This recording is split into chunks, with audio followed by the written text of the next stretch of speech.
You are listening to 96.9 FM, 1340 AM, The Point, Hopewell, Virginia.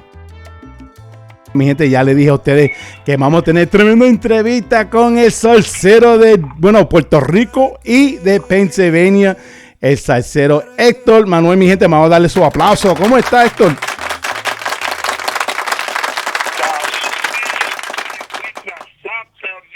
Se oye. ¿No se oye? Sí, se oye ahora. No, papá. ¿Y qué? ¿Cómo está? Okay, ¿Cómo está? Aquí, mi hermano, aquí, ready para Stop the Madness rapidito, mi Stop the Madness. Oye, ok, primero que nada, vamos a hacerlo como siempre hago. ¿Cómo tú estás y cómo está la familia? Bueno, gracias a Dios, estamos bien, estamos bien, la familia, también estamos todo bien, dar gracias a Dios. Amen. Porque sin Dios nosotros no somos nada. So, primeramente la gloria para Él y estamos bien, gracias. And how about you? Don't mind me asking. Bueno, nosotros estamos súper bien, gracias a Dios también, porque, con todo lo que está pasando hoy en día, yo le doy gracias en verdad también, porque especialmente con la oportunidad de estando aquí. Toda la mañana que me levanto por la mañana, bro, eso es un blessing, my brother. Eso es así, mi hermano. Eso es así, bro. Yeah, you're in line. Okay, so vamos a seguir aquí. Okay, Héctor Manuel, dinos a los que están escuchando aquí en la emisora 96.9 1340 AM. ¿Quién es Héctor Manuel? Bueno, mi hermano, y a todo el público oyente que están escuchando Stop the Madness. Bueno, yo soy Héctor Manuel. Fui nacido en Lares, Puerto Rico, de una familia humilde, y me trajeron a los Estados Unidos a la edad de los 5 años. Estoy en los Estados Unidos. Uh-huh. Desde los 5 años. Yes. Entonces, okay, estando aquí en los Estados Unidos, cuando llegaste aquí, ¿verdad? Tu abuelita que tú estabas viendo con tu abuelita, ella fue la que te introdució, she introduced to you la música tropical. Sí, claro. When I was brought here, a una temprana, after about, I was a few months or something like that, uh-huh. Ocurrió una cosa en cual my mom abandoned us. I got two more. I got a brother and a sister. Okay, yeah. And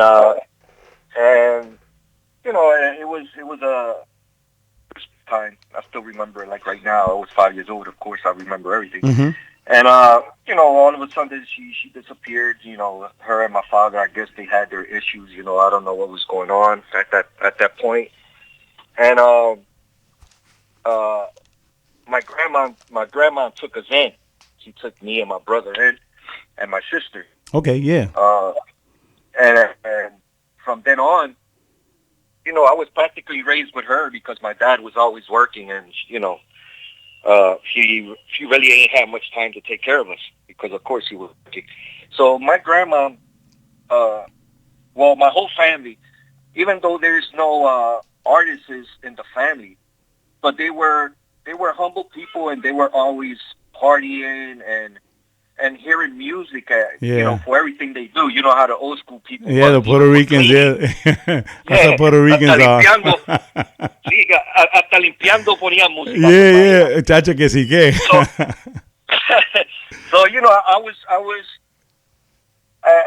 at a young age. I was already hearing. ¿Cómo te digo? A ese tiempo era el bolero. Uh-huh. You know what I mean? In the 70s era más el bolero que cualquier otra cosa, porque el boogaloo y toda esa cuestión todavía estaba, I guess, about 1977 o algo ahí fue que empezó la salsa un poco con esta gente, con la voz, qué sé yo. But I was more, there was more of a bolero thing at that time. So I grew up hearing those type of songs of Los Terrícolas, Los Condes, You're bringing some Felipe old school. Rodriguez. Yeah. Yeah. So I was raised in that romantic stuff. Nice. Okay. Yeah. Yeah. So when I was growing up, when I got a little bit older, I wasn't really into that stuff, but I was already hearing that stuff. Mm-hmm. I was hearing more like at the age of maybe 9, 10, 11, 12. I was more into the, I used to hear a lot of English, of course, because we're also in America. But I used to hear a lot of Hall & Oates, Madonna, ABBA, the Eurythmics, kind of stuff. That kind of kind of at the time, at that and the era that we grew up, because that was the hottest thing back then, the top 40s. You know what I'm saying? Right. Eso es lo que ponían en la música, ¿no? Tú tenías que tener porque casi había una estación. There was one station that was that you could hear salsa. You know what I'm saying? And and it was rare that you could hear it. Claro, yeah. That's why the old heads, they're big old 8-tracks and stuff. Yeah. Como eso, on the big 8-tracks. Yo, stop the madness, bro. Yo, I remember those too, man. Yeah, bro. So I went to school and they told me, my grandma was like, you should be doing something porque tú siempre estás, abojecido, que si no hace nada, you should go pick an instrument in school. And I said, okay. That's what's up. Out of all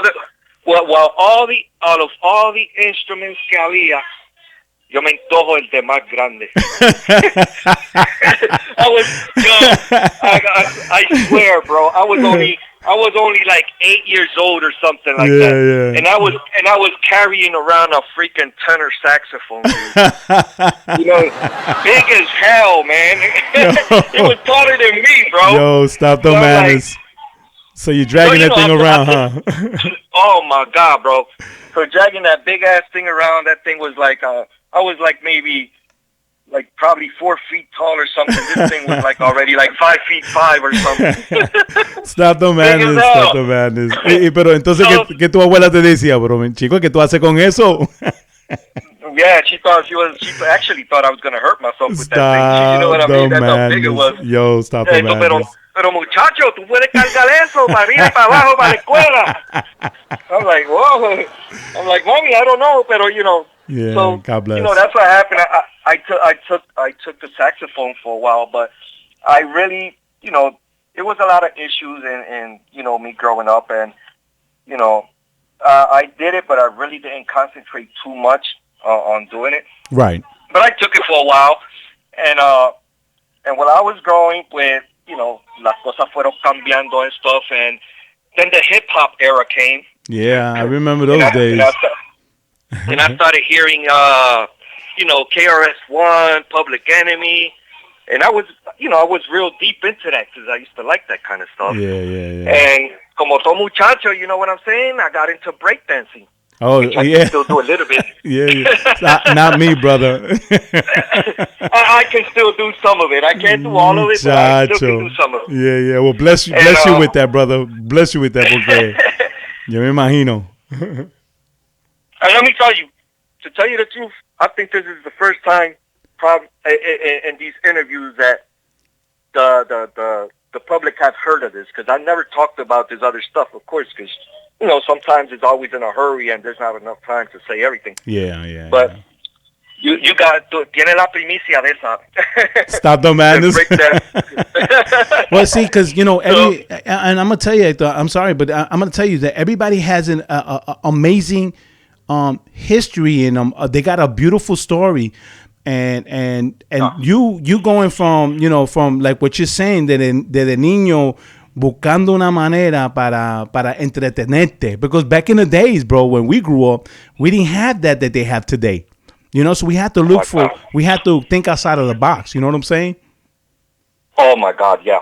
And let me tell you, it's like I tell my kids. We didn't have no cell phones. We had no iPads. We ain't had nothing. So Yeah. nosotros teníamos que inventar cualquier cosa para jugar, you know what I mean? Yeah, of course. Mira, otra primicia más que voy a decir aquí en the Vamos, Madness Show. let's go. Brother, I had to do my own go-kart, bro. Yo, stop that madness, bro. Oh my God, my nigga. Yo cogía los big wheels que botaban en la basura. Yeah. Y cogía le sacaba las gomas de atrás y le ponía gomas al frente de esas de skateboards or something. Yeah. Y cogía unos 4x4 y hacía los go-karts de madera y después cogía los sillones and I used to make them out of the milk crate. Los milk crates. I remember, bro, esa era la gancha para nosotros. That was the basketball ring right there. Claro, brother. Yeah, and that was the way we used to play, you know what I mean? You're right. And tú sabes, eso son cosas that we grew up doing that these kids nowadays don't understand. You're right. And when I was growing up, you know, while I was growing, then,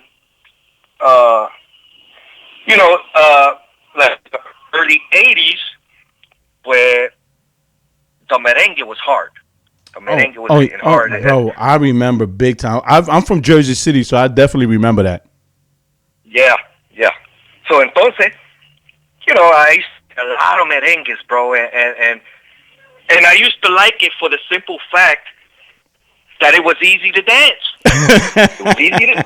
It was easy to dance, and I could take out any girl, and I could take out any girl and dance with them, and it wouldn't be a problem. And then the thing is, bro, that I've always had like two left feet, bro. Yeah. You know what I'm saying? Yeah. Entonces yo me ponía a bailar con las tipas y ella con las mujeres y yo hacía unas cosas. And they used to be impressed with what I was doing. And I'm like, really? Oye, si te estuviera escuchando ahora. Oh my God, bro. Double left feet, bro. I used to do, you know, it was hard for me to dance, pero las cosas que yo hacía, las mujeres les gustaban. And I'm like, oh, I'm doing something right. Oh, okay. Stop the madness. And it was fun, man. And then entró la bachata, which it was even easier to dance. Oh, yeah. So, yeah. Cuando yo bailaba con las dominicanas, ellas creían que yo era dominicano because I was throwing. Y ellas, coño, pero tú eres dominicano. Yo, growing up in that era, bro, growing up, and, you know, yo me imagino. Stop the madness. It was a lot of fun, so las dominicanas creían que yo era dominicano. Yo no, yo soy boricua, yo nací en Puerto Rico. Coño, pero ¿cómo vas a hacer si tú te das unos pasos chéveres? Y yo entre mí decía, viache, con esa, with those two left feet I got dancing, I'm like, bro, oh, man. Okay. You're madness, bro. And this opportunity, you're madness, bro. Oh, my God, it was crazy. Good deal. Entonces, ¿qué pasa? So, you know, ya yo estaba creciendo y qué sé yo, and by the age of like, I was already like, let's say, my brother was 14, algo por ahí. 14, 15, I'm 2 years older than my brother, so I was probably like 18 or 17, somewhere around that era. So I was in Puerto Rico. I like to tell this story because it's funny, man. I was in Puerto Rico, and my brother wanted it to be a DJ. Okay. So he comes and called me up, and I was in Puerto Rico, and he says, yo, Hector, listen, I got a DJ equipment. So I'm like, for real, bro? He's like, yeah, bro, I already made $100.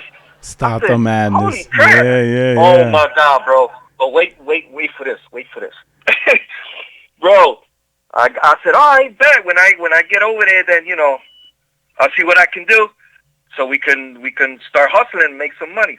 I already had money though. At that age, I already had a lot of money. But he was starting to grow up. So when I came down, I went to his house, was my grandma's house, and I said, "Where's your equipment?"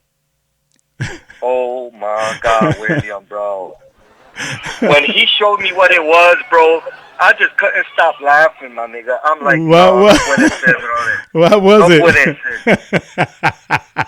This nigga had a tape deck, bro.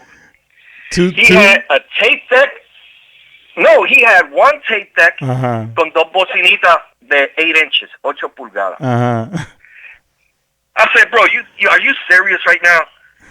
He's like, what? I'm like, that's not a DJ equipment, bro. Eso es una tocadisco de casa, mi hermano. Like, what the hell? You know, one of them little house shows, bro. You know, yo, stop the madness, you know, bro. They used to come separate, remember? Yeah, I remember the radio, that. The EQ, Yeah. tape deck. That's what he had. So I'm like, my nigga, like, Stop the madness, bro. You got me twisted, right? You got me twisted right now. Yo, I said, listen, funny. bro. So you okay? So you went from because you DJ, right? And did you DJ in Pennsylvania? Yeah, no, Philadelphia, because it wasn't even my idea. It was my brother's idea that he wanted it to DJ.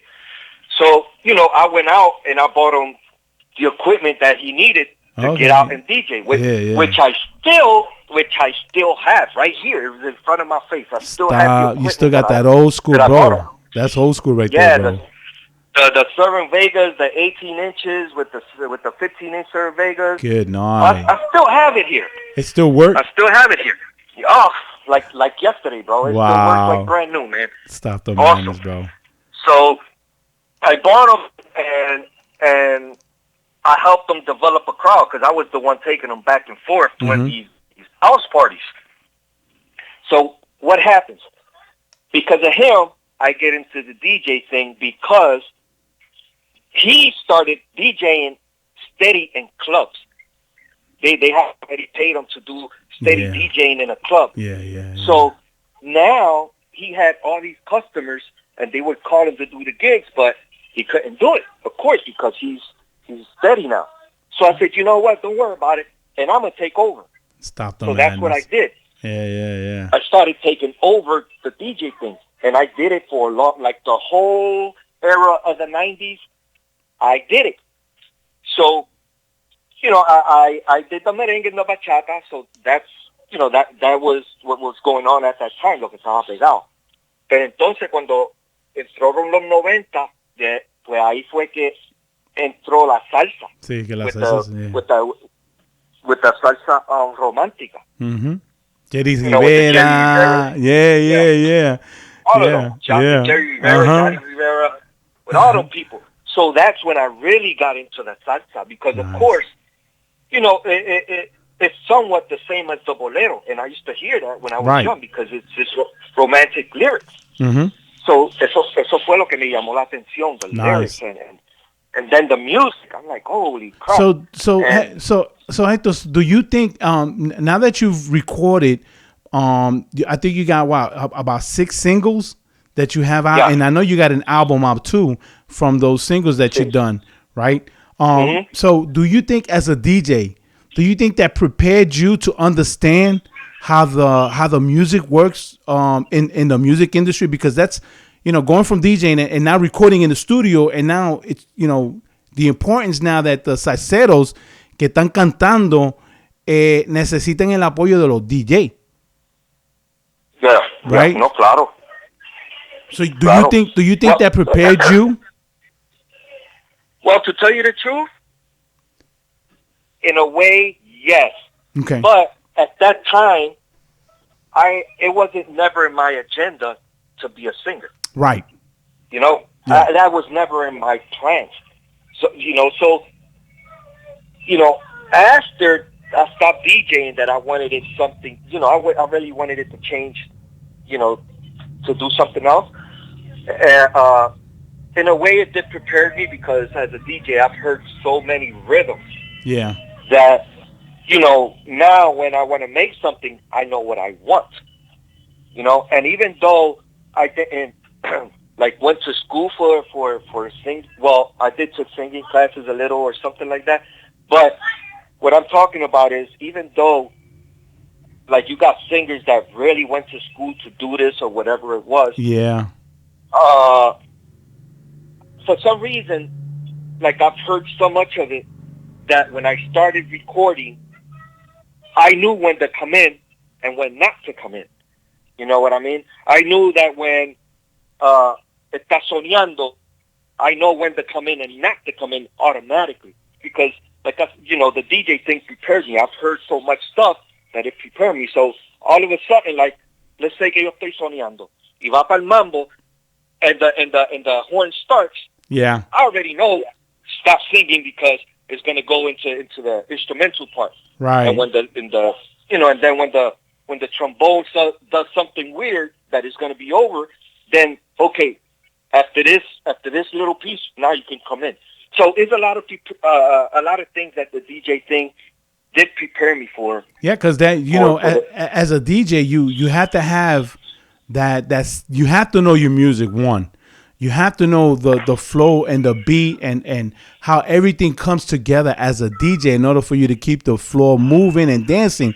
So yo me puedo imaginar también que con esa experiencia de DJ que te puede, tiene la oportunidad ahora de grabar y meterle mano a la salsa. But I'm bugging out too because so talk to me about this karaoke. I heard you're the champion of karaoke, brother. Oh my God, bro!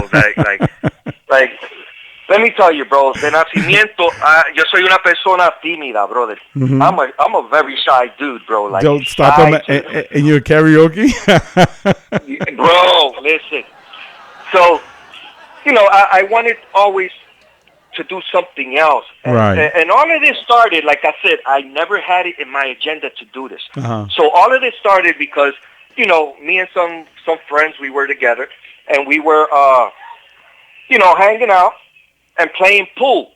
So you know how sometimes people put music or whatever it is, and you come out singing with the song.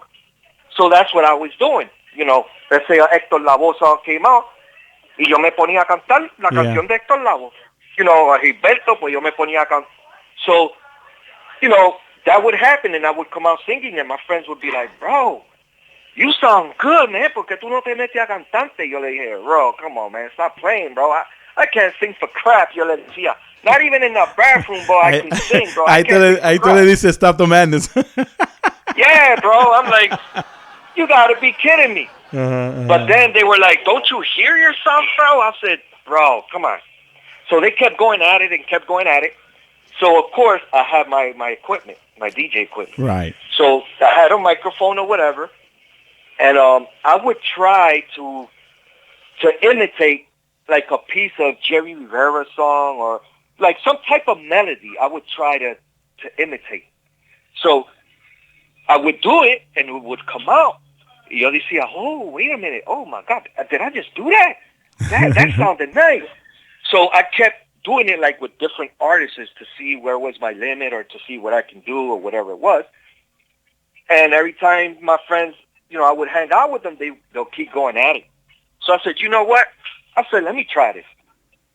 So there was a place here in Philadelphia that was called Salsa on the Square, where everybody used to hang out. Everybody used to hang out. So they made a competition there. 36 people. Uh-huh. So I'm like, should I do it? I'm like, y se me sacan la patada de la puerta because I can't sing. Listen to me, because I wouldn't even sing in front of my mother or my dad or no, bro. I wouldn't sing in front of everybody. I mean, shy to the teeth. Yeah. So I said, you know what? I ain't got nothing to lose. Let's say Chave, whatever. Yeah. So I went and I picked a few songs that were suitable for my voice. Right. Some of Willie Colon, some of Héctor Lavoe, different people that were maybe suitable for my voice. Nice. So I just went and I sang the song. Bam. Next week I was still there. Bam. Next day I was still there. Pasó el mes completo and I was still there, and I'm over here in shock, like I'm still here. But I'm singing nervous. So was that like something like American Idol? So you're selected for the next competition. Well, it was something like that. But okay. Yeah. But in a bar, in a bar. Of course, of course, yeah. Yeah, nice. but there was a lot of people, bro, which made me nervous as hell because they're watching you, and some of the people probably were from the neighborhood that already knew you. You know what I mean? Yeah. So it's nerve wracking. But while time kept going, at the end, then I came out second place. A girl beat me because she had a beautiful voice, man. That girl, oh my God. So, but then after that, I still, I wasn't sure of myself. I was like, oh, whatever. I for some reason they chose me to win, but I know that there were other better people than me that sung better than me. But hey, it came out to my favor. But it could be that you gave it a madness, strength of voice because I'm gonna tell you something, bro, and I'm gonna play this your new single, man, bro. Que esta canción, la nueva tuya, ¿para qué no me espera? Olvides. Hold on, I'm listening to this right now. Bro, this is madness, bro.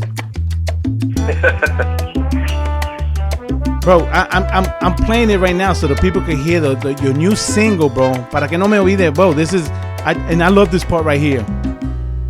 Para que no me olvide. Bro, and I'm gonna tell you something, Héctor. You saying that, I don't know how I won and got second place. Are you kidding me, bro? Dude, the voice that you're using here, your voice here and the salsa is madness. And it's a beautiful song, bro. Pero para ese tiempo, tú sabes, I really, I didn't really have a set voice or nothing. I went into this raw. Right. You know what I mean? Into the competition raw. I never, cogí tono o lo que sea. I was just trying to sing. In other words, I went in there raw, like nothing, no, sin nada. Yeah, but some people, you probably had that I was born with kind of, and you probably not even knowing that, but you came out second out of 36 people. Stop the madness, bro. Yeah, and then after that, I still didn't believe in myself because I'm like, well, whatever. So, ¿qué pasa?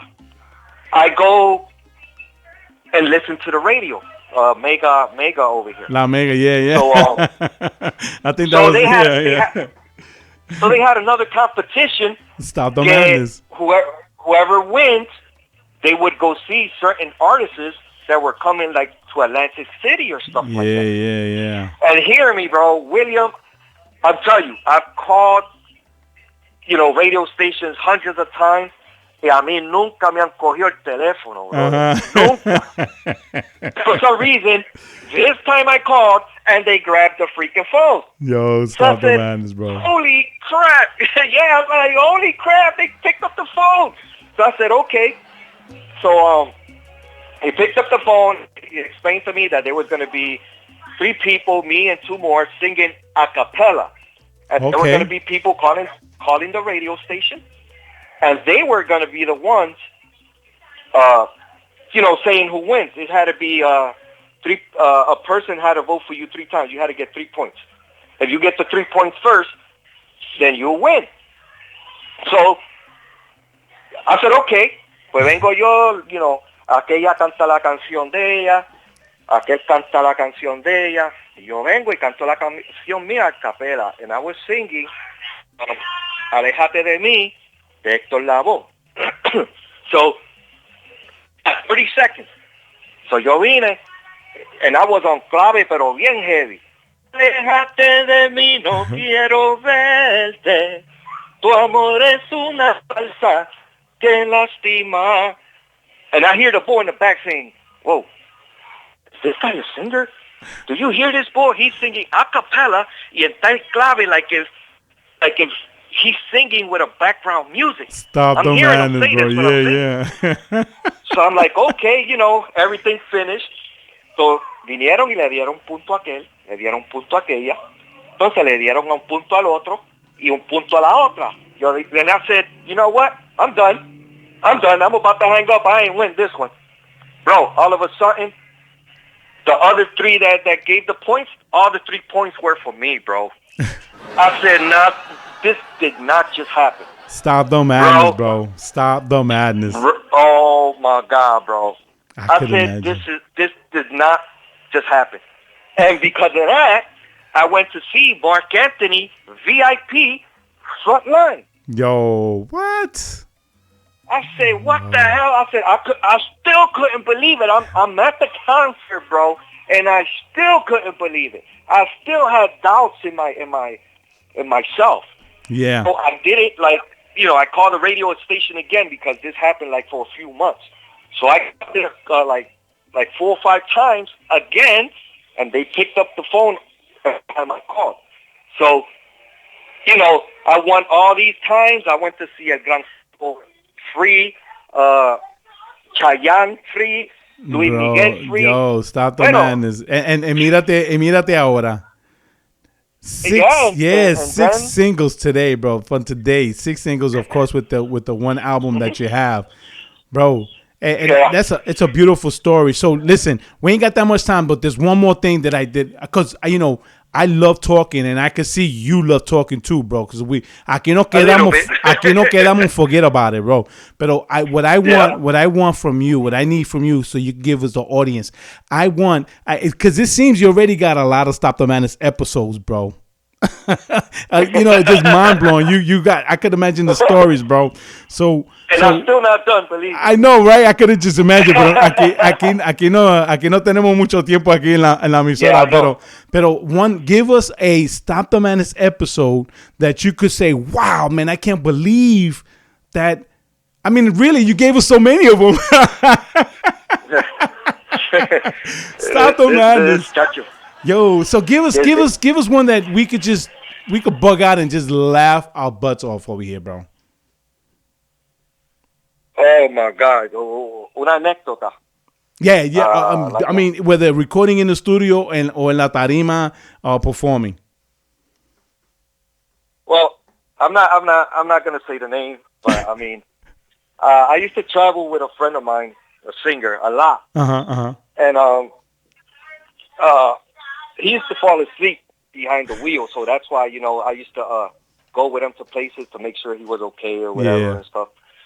And oh my God, bro, this guy, he used to talk to me, right? He used to talk. Once he finished talking, I would talk to him right back, and I would hear that he wouldn't say nothing to me. And I'm like, wait a minute, what's wrong with this guy? He's talking to me, but when I talk to him, he don't respond back. So I'm like, okay. So when I look to the side, this boy is dead asleep with his cell phone on because he was actually looking at his cell phone, but he's dead asleep and he's with his cell phone in his hands, like watching his cell phone in his sleep. What? And I'm over here watching him and watching him. And all of a sudden, this guy, he just falls totally asleep and drops the phone. You hear the phone go on the floor. Wow, when the phone drops on the floor, stop the he madness. Gets back up. He gets back up and looks at me. He's like, what happened? I said, what happened, nigga? You're talking to me. I'm trying to talk to you. And I look to the side. You're freaking sleeping. He was talking in his sleep while driving, bro. Oh my God, man! I said, you gotta be kidding, bro. Stop the madness, bro. Dios quiera que, I mean, God bless that nothing happened to you, bro. Wow. No, I was driving. He was the one in the passenger side. Okay. Yeah. So it was funny. Yeah. It was funny because he looks at me like, what happened? Nigga, what you mean what happened? My nigga, you dead asleep. You dropped the freaking phone. You were talking to me. I'm trying to have a conversation, and you're not even talking back. Stop the madness, bro. Stop the madness. Then he would say, I heard what you said. Yeah, right. Repeat what I just said. Yo, stop the madness. I had a lot of encounters with some of these people, man. It's funny, bro. Nice. It's funny. But that's the good thing about this. Yeah. You listen. You got some amazing stories, Héctor, and you got to keep those stories alive, bro, because this it brings you to where you at today. Right. And all those experiences that que pasaste, we all go through that, but at the end we got to figure out what is our point on this earth, and with that beautiful voice that you got, bro. And let me tell you something, that last single that you got, bro, that is a madness salsa, and I have to congratulate you with that one, brother. Definitely have to congratulate you with that one, bro. Thank you, bro. I really appreciate it, and and all of this comes from learning, bro, because you never stop learning, no matter You're right. how old you are. Mm-hmm. You never stop learning, and you're always looking to sound better than what you want to sound. Mm-hmm. So depends on the song that you pick is how you're going to try to interpret that song. You're right. And that's what I do. I choose my songs carefully. I just don't want to do any song. You know what I'm saying? Because if I see it this way, if I choose a song and I don't like it, that means I'm not going to be able to sing it, Yeah. So I have to like it for me to memorize it, Mm-hmm. Mm-hmm. And if I like it, then I know the public is going to like it. And, it's a blessing. I would like to thank, everybody here live on the show. Since the beginning of time, they all have been supporting me in the bad and in the good. And I really appreciate that, man. I mean, I'm just honored that my music has gotten as far as Paris, Spain. Nice, bro. Congratulations. All yes. Europe. Yes. It's incredible, man. Awesome. Incredible. Awesome. Well, if you want to take this opportunity before we let go, shout outs to. Bueno, quiero darle las gracias a todo el público por su respaldo y su apoyo. Amen. Por tantos años de because this is not hard. This is not easy. This is hard. Y gracias a todos ellos, que ellos son los que me dan la fuerza para seguir haciendo música, because they keep supporting me. And also, tú sabes, un saludo especial a uno que en verdad desde que yo empecé creyó en mí. Mm-hmm. Y hasta todavía hoy día todavía está ahí conmigo, tú sabes, enseñándome and guiding me through where I supposed to go to, and that's my compay. He's how I would like to thank Anthony Colon.